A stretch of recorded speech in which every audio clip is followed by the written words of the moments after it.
사무엘 상하서 말씀으로 함께 보는 새날을 여는 새벽 말씀입니다. 저는 대전평화교회 강민 목사입니다. 오늘 우리가 함께 살펴볼 말씀은 사무엘상 31장 7절로부터 13절까지 말씀입니다. 골짜기 저쪽에 있는 이스라엘 사람과 요단 건너쪽에 있는 자들이 이스라엘 사람들이 도망한 것과 사울과 그의 아들들이 죽었음을 보고 성읍들을 버리고 도망하매 블레셋 사람들이 이르러 거기에서 사니라. 그 이튿날 블레셋 사람들이 죽은 자를 벗기러 왔다가 사울과 그의 세 아들이 길보아 산에서 죽은 것을 보고 사울의 머리를 베고 그의 갑옷을 벗기고 자기들의 신당과 백성에게 알리기 위하여 그것을 블레셋 사람의 땅 사방에 보내고 그의 갑옷은 아스타롯의 집에 두고 그의 시체는 벳산 성벽에 못 박은매 길르앗 야베스 주민들이 블레셋 사람들이 사울에게 행한 일을 듣고 모든 장사들이 일어나 밤새도록 달려가서 사울의 시체와 그의 아들들의 시체를 벳산 성벽에서 내려가지고 야베스에 돌아가서 거기서 불사르고 그의 뼈를 가져다가 야베스의 셀라무 아래에 장사하고 7일 동안 금식하였더라. 사무엘상 31장 7절로부터 13절까지 말씀입니다. 사무엘상 31장 4절을 보시면 사울이 중상을 당했을 때 병기든 자들에게 자신을 찔러서 죽여달라고 요청하는 장면이 나옵니다. 할례 없는 자들이 와서 나를 찌르고 모욕할까 두려워하노라. 이게 그 이유였습니다. 사울은 평상시 할례 있는 백성답게 살지 않았습니다. 평상시에는 하나님과 아무 상관없는 것처럼 살다가 갑자기 죽는 순간에 할례를 들고 나옵니다. 사울이 이렇게 행동할 수 있었던 까닭은 그의 종교적 신앙의 징표들과 계율들과 행위들에 대한 오해를 그가 가지고 있었기 때문입니다. 오늘은 사울의 오해와 다윗의 이해 그리고 우리의 모습을 함께 살펴보길 원합니다.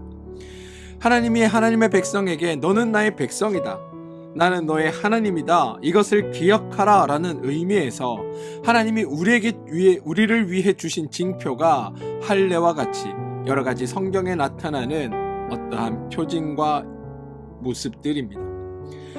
그러므로 할례는 이스라엘이 하나님을 향해 행하여야 할 의무를 기억하는 상징이 아니라 하나님이 이스라엘에게 나는 너의 하나님으로서 내가 너를 돕고 내가 너와 동행할 것이다 라는 하나님의 약속을 기억할 수 있도록 주시는 하나님의 선물인 겁니다. 창세기 17장 7절과 8절을 보시면 하나님께서 아브라함에게 말씀하십니다. 내가 내 언약을 나와 너 및 내 대대 후손 사이에 세워서 영원한 언약을 삼고 너와 내 후손의 하나님이 되리라. 내가 너와 내 후손에게 내가 거류하는 이 땅 곧 가나안 온 땅을 주어 영원한 기업이 되게 하고 나는 그들의 하나님이 되리라 라고 말씀하십니다. 그리고 할례는 이 언약의 표징입니다. 다시 말해 하나님께서 나는 너의 하나님이 되겠다라고 약속하는 것을 기억하는 표징이 할례였다라는 겁니다. 할례나 성경에 나오는 기타 종교적 절기나 제도를 볼 때 이스라엘은 우리가 하나님을 향해 무엇을 해야 하는가를 기억하는 것이 아닙니다. 하나님이 우리에게 무엇을 약속하셨고 하나님이 우리에게 무엇을 행하고 계시고 하나님께서 무엇을 행할 것인가를 기억하는 것, 그게 성경에 나오는 할례나 기타 종교적 절기나 제도가 가지는 특징입니다. 하나님은 그것을 위해 하나님의 증표들을 우리에게 주시는 겁니다. 할례는 우리가 지켜야 할 의무가 아니라 하나님께서 우리를 지켜주시겠다는 약속의 표시입니다. 할례는 우리가 감당해야 할 짐이 아니라 하나님께서 우리를 도와주시겠다는 특권의 표시입니다. 이스라엘이 위기에 처했습니다. 전쟁 중에 상대를 감당해낼 또 막아낼 방도가 없습니다. 자신들이 패할 것이 뻔히 눈에 보입니다. 누가 보아도 가능성이 없습니다. 하나님께 도와달라고 할 수도 없습니다. 왜냐하면 그동안 하나님의 말씀을 순종하지 않았고 하나님이 없는 듯 엉망으로 살았기 때문입니다. 상황으로는 매우 절박하지만 하나님 뵐 면목도 없는 심정입니다. 그때 상황을 걱정만 할 일이 아니라 이스라엘은 하나님을 향하여 당당히 부르짖을 수 있는 근거를 가지고 있는데 그게 바로 할례라는 겁니다. 내 삶이 엉망이고 내 삶 속에 하나님에 대한 모든 것이 부족했을지라도 그래도 나는 하나님을 부를 수 있고 하나님을 찾을 수 있으니 하나님 나 좀 도와주십시오, 우리를 인도해 주십시오 라고 말할 수 있는 근거가 할례와 같은 하나님의 백성된 징표들이라는 겁니다. 사울은 이 순간에 그저 죽는 것이 아니라 반대로 말했어야 합니다. 하나님 도와주십시오. 제가 엉망으로 살았습니다. 말씀 순종 안 했습니다. 그러나 하나님 도와주십시오. 약속하셨지 않습니까? 부르짖으면 찾으면 우리가 어려울 때마다 찾아와 도와주신다고 약속하셨지 않습니까? 하나님 인도하신다고 약속하셨지 않습니까? 하나님 오셔서 우리 가운데 그 일을 이루어 주십시오라고 말할 수 있는 근거가 바로 사울이 할례 받았다는 그 사실에 있었다라는 겁니다. 그때 사용하라고 하나님 주신 징표가 할례와 같은 것들입니다. 규례를 지켜내고 하나님께서 말씀하신 이 할례를 행하고 또 절기들을 지켜내는 것들. 하나님 저 못났습니다. 그래요 저 엉망이에요. 그래도 저 하나님의 백성이잖아요 라고 강구할 수 있는 근거로 하나님이 주신 것이 바로 그런 징표들이라는 겁니다.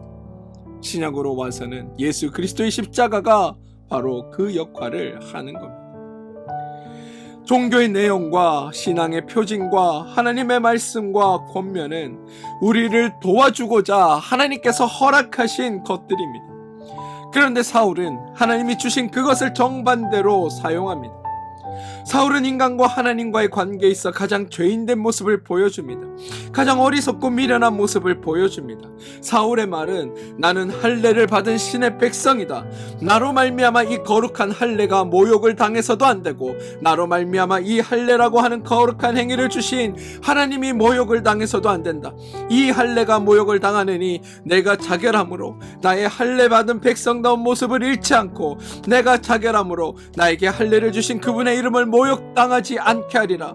하나님을 위하여 나의 신을 위하여 내가 죽는다라는 의미로 사울은 할례를 쓰고 있지만 이건 그야말로 어리석은 것이고 가장 바보 같은 것이며 가장 멍청한 일이라는 것을 우리는 알아야 하는 겁니다. 다른 종교에서는 여러분 이렇게 말하고 이렇게 행동하는 것을 신을 향한 거룩한 행위다라고 사람들로 하여금 추앙받을 수 있습니다. 그러나 우리 기독교는 아닙니다. 이러한 사고방식은 하나님과는 아무 관계가 없는 방식입니다. 시편 50편 12절 13절에서 하나님은 이렇게 말씀하십니다. 내가 가령 줄여도 내게 이르지 않을 것은 세계와 거기 충만한 것이 내 것임이로다. 내가 수수의 고기를 먹으며 염소의 피를 마시겠느냐. 여러분 하나님은 우리가 무엇을 드려야 기뻐하시는 분이 아닙니다. 오히려 하나님은 우리에게 주시기를 원하시는 분입니다. 할례 없는 백성, 이 말을 사울 말고도 다른 사람이 사용한 적이 있습니다. 바로 다윗입니다. 다윗이 사무엘상 17장 34절로부터 37절에서 할례 없는 백성이라는 표현을 사용합니다. 블레셋 백성 중에 골리앗이라고 하는 장수가 나와 이스라엘 모든 백성을 모욕하고 이스라엘은 왕에게서부터 신하들까지 다 모욕하고 있을 때 다윗이 사울과 백성 앞에서 했던 말입니다.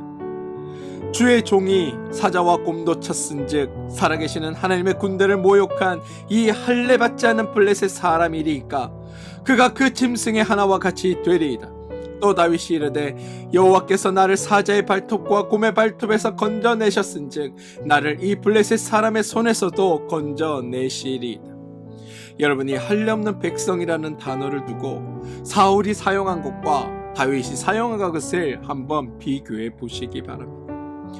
다윗은 블레셋을 향해 할례 받지 않은 블레셋 사람이라는 표현을 씁니다. 다윗은 이스라엘이 블레셋 군대에게 모욕을 당할 때 우리는 할례 있는 하나님의 백성이다. 그러니까 우리에게 할례를 허락하신 하나님이, 징표를 허락하신 하나님이 우리를 이 위기에서 건져내실 것이다 라고 말하고 있습니다. 이게 여러분 할례 혹은 기독교의 모든 의식, 약속, 말씀을 삶 중에 가장 잘 적용하는 모습이라는 것을 아셔야 합니다. 하나님의 징표를 지켜내고자 내가 죽는 것이 아니라 내가 죽을 수밖에 없을 때 하나님께서 주신 그 징표를 동원하여 하나님으로부터 도움을 얻고 사는 것, 이게 하나님이 허락하신 방식이라는 겁니다. 이걸 여러분들이 잊지 않으시길 바랍니다. 기독교는 신을 위해 인간이 죽는 종교가 아닙니다. 인간을 위해 하나님이 죽어주시는 종교입니다. 하나님으로 인해 우리가 살아났으니 우리는 그 하나님의 뜻에 따라 복되고 행복하고 풍성하고 평안하고 신나고 멋있게 사는 것, 이게 기독교이고 이게 성도에게 부여된 일들입니다. 요한복음 3장 16절에 이렇게 고백합니다. 하나님이 세상을 이처럼 사랑하사 독생자를 주셨으니 이는 그를 믿는 자마다 멸망하지 않고 영생을 얻게 하려 하심이라. 하나님은 우리를 위해 독생자를 주셨습니다. 우리가 하나님을 위해 죽는 것이 아니라 하나님이 우리를 위해 죽으셨습니다. 사울은 사는 동안 하나님의 백성답지 못했습니다. 한 나라의 왕으로 군림하긴 했으나 하나님이 베푸시는 은혜와 축복을 누리지 못했습니다. 이야기를 하나 만들어 볼까요? 사울은 화살을 맞아 죽을 입장이 되었을 때 하나님께 기도했어야 합니다. 하나님, 저를 도와주십시오. 말한 피를 보내주십시오. 그랬더니 어디선가 말이 달려왔고 사울이 겨우 말을 잡아 타고 직독진을 벗어납니다. 그리고 성경은 이렇게 기록되어야 합니다. 사울이 이 사건을 통해 하나님을 알았고 이후로는 늘 하나님의 뜻에 순종하며 하나님과 동행하며 행복하게 살았더라. 이것이 길르앗 야베스 지방에 내려오는 이야기이다 라고 전해져야 사울이 하나님을 바르게 믿은 것이고 하나님께 할례를 받은 할례 있는 백성의 삶의 방식인 겁니다. 그런데 사울은 할례가 자신에게 아무런 도움이 되지 못했고 죽는 순간까지 자기의 구원의 방편이 아니라 죽어야 되는 이유로 하나님께서 주신 이 귀한 할례를 사용해 버렸습니다. 하나님을 마치 이방신처럼 생각하고 하나님을 알지 못한 자의 모습으로, 하나님을 신앙을 왜곡한 자의 모습으로 살았던 자의 최후를 보여주고 있는 겁니다. 다시 한 번 더 말씀드립니다. 여러분, 기독교는 하나님이 우리를 도와주시는 종교입니다. 우리가 하나님을 알고 하나님으로 말미암아 행복할지언정 하나님 때문에 우리가 불행해져서는 안 되는 종교가 우리 기독교라는 것을 기억하시기 바랍니다. 마태복음 11장 28절부터 30절에 예수님은 말씀하십니다. 수고하고 무거운 짐진 자들아, 다 내게로 오라. 내가 너희를 쉬게 하리라. 나는 마음이 온유하고 겸손하니 나의 멍에를 메고 내게 배우라. 그리하면 너희 마음이 쉼을 얻으리니 이는 내 멍에는 쉽고 내 짐은 가벼움이라. 여러분, 하나님의 멍에는 쉽고 하나님의 짐은 가볍습니다. 하나님 때문에 불행해지고 하나님 때문에 괴로운 것이 아닙니다. 사울의 죽음, 이 사울의 삶에 대한 평가가 여러 가지가 있습니다. 보통 사람들은 어떤 한 사람을 평가할 때 주로 그가 살면서 어떤 일을 했는지, 다시 말해 공적을 기준으로 평가를 합니다. 그래서 평가받을 만한 공적을 쌓고자 온 삶을 수고하고 헌신합니다. 그런데 세상의 평가 기준과 성경의 평가 기준은 전혀 다릅니다. 성경에서 말하는 하나님의 기준에서의 사울의 삶에 대한 평가는 사울이 잘했는가? 사울이 못했는가? 하나님을 향하여 긍정적인 측면과 부정적인 측면이 무엇인가를 나누고 재고 구분해서 그것으로 말미암아 무엇을 더 크게 했는지에 대해 그를 평가하는 게 아닙니다. 성경이 행하는 사울에 대한 평가는 사울 자체를 보아서 사울이 하나님의 은혜로 말미암아 행복한 삶을 살았느냐 혹은 그렇지 못한 삶을 살았느냐로 평가합니다. 그리고 불행하게도 사울은 하나님이 주신 은혜와 은총이 있었음에도 불구하고 그는 행복을 누리지 못했습니다.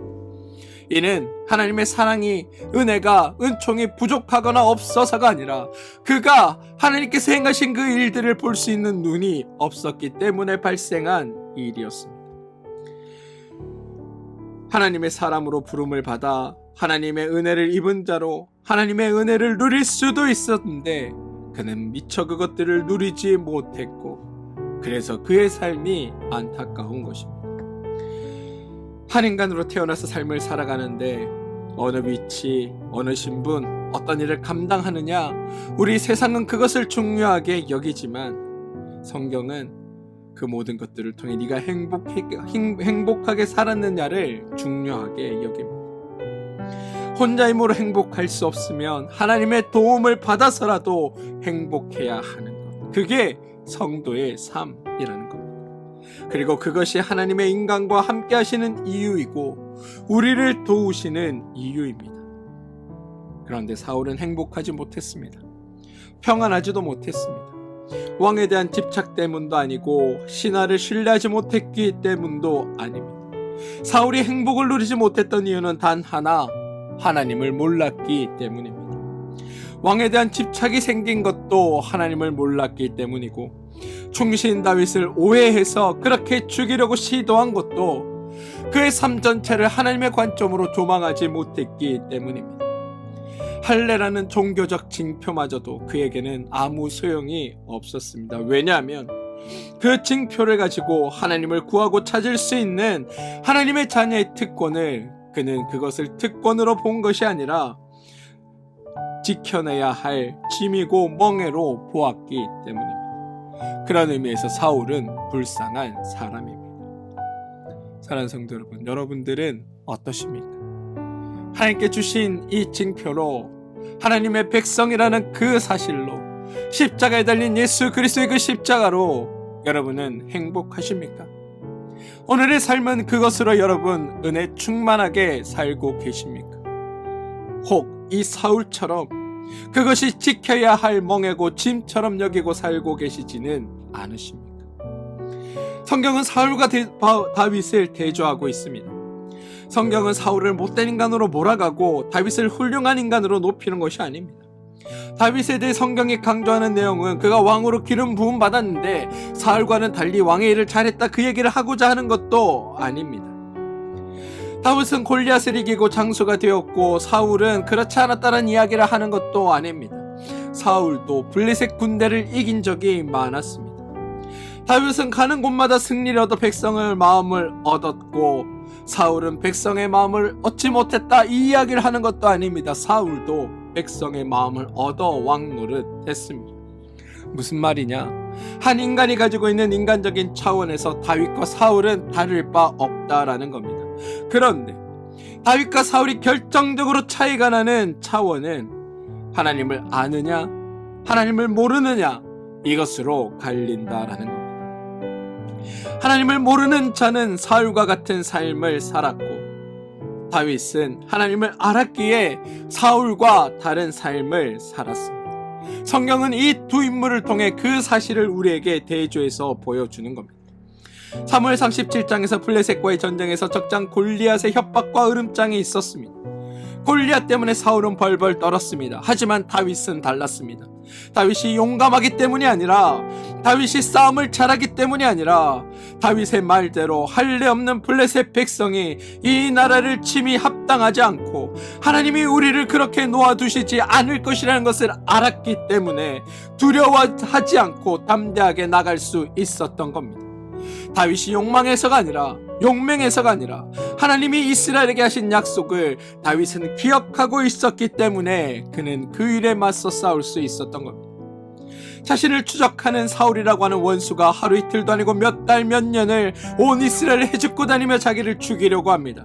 그때 그 원수를 갚을 수 있는 절호의 찬스가 왔음에도 그를 죽이지 않을 수 있었던 것은 다윗이 관용이 있고 그가 바다 같은 마음을 가졌기 때문이 아니라 하나님의 일은 하나님이 하신다는 것을 알고 있었기 때문에, 하나님의 일은 하나님이 이루신다는 것을 믿고 있었기 때문에 그는 그 상황에서도 하나님이 하시기를 기다릴 수 있었던 겁니다. 원수를 죽이지 못했다는 울분 때문이 아니라 하나님이 나의 삶을 인도하신다는 그 평안한 마음이 그에게 있었기에, 그 믿음이 그에게 있었기에, 그런 하나님을 그가 알았기에 사울을 살려둘 수 있었던 겁니다. 사울과 다윗의 차이점은 단 하나입니다. 사울은 하나님을 몰라서 하나님의 은혜를 누리지 못했고, 다윗은 하나님을 알았기에 사울보다 더 형편없는 상황에서도, 사울보다 더 악조건에서도 하나님의 은혜를 누리며 살 수 있었다는 것입니다. 성경은 그 이야기를 우리에게 전하고 있는 사랑하는 성도 여러분, 할례와 같은 징표, 그리고 하나님의 백성, 하나님의 자녀가 되었다라는 것은 우리가 하나님을 향해 행해야 할 의무를 짊어졌다가 아니라 하나님이 우리에게 나는 너의 하나님으로서 내가 너를 돕고 너를 후원하고 내가 너와 동행할 것이다 라는 하나님의 약속을 기억할 수 있도록 주시는 하나님의 선물임을 기억하시길 바랍니다. 하나님께서 우리를 지켜주시겠다고 약속하신 그 약속이 예수 그리스도의 십자가 사건을 통해 우리 가운데 주어졌고 우리가 그 십자가가 있기에 하나님 앞에 나설 수 있음을 기억하시길 바랍니다. 그래서 내 삶은 엉망이라 할지라도 내 삶 속에 하나님에 대한 모든 것이 부족했다 할지라도 우리는 하나님을 부를 수 있고 하나님을 찾을 수 있고 하나님에게 도와달라고 인도해달라고 말할 수 있는 근거가 우리 가운데 있음을 기억하시고 저는 이것을 믿고 하나님을 더욱 붙들며 살아가는 여러분들 되시길 소망합니다. 기독교는 신을 위해 인간이 죽는 종교가 아니라 인간을 위해 하나님이 죽어주신 종교입니다.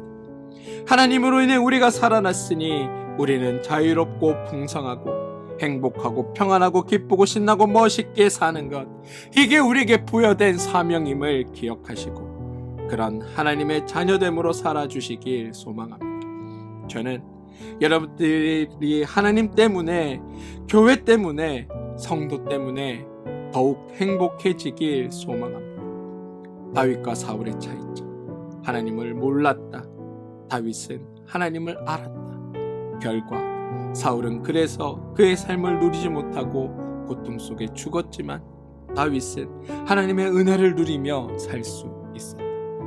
저는 여러분의 삶이 다윗과 같은 삶이 되기를 소망합니다. 그래서 오늘 하루 여러분을 지켜주시고 책임져 주시는 하나님이 나와 함께 있음을 깨달으시고 그 하나님 때문에 복된 삶을 살아가는 여러분 되시길 주님의 이름으로 축원드립니다. 기도하겠습니다. 주님, 하나님으로 인해 우리가 살았음을 믿고 자유롭고 풍성하고 행복하고 평안하고 기쁘고 신나고 멋있게 사는 것이 하나님을 아버지라 고백하는 우리의 몫임을 기억하게 하옵소서. 하나님을 알고 하나님으로 말미암아 행복해지게 하옵소서. 사울은 하나님을 몰랐기에 불행했고 다윗은 하나님을 알았기에 행복했습니다. 우리도 하나님을 알게 하여 주시고 하나님 저 못났습니다. 그래요 저 엉망입니다. 그래도 저 하나님의 백성이잖아요 라고 간구할 수 있는 우리 모두가 되게 하여 주옵소서. 비록 내 삶이 엉망일지라도 하나님을 부를 수 있다는 사실을 믿게 하시고 그것을 우리 가운데 주셨다는 사실을 기억하게 하시고 더욱 하나님을 부르짖고 더욱 하나님을 믿으며 하나님이 주시는 자유와 평안과 행복한 삶을 누리는 성숙한 믿음의 사람으로 살게 도와주시옵소서. 예수님의 이름으로 기도합니다. 아멘.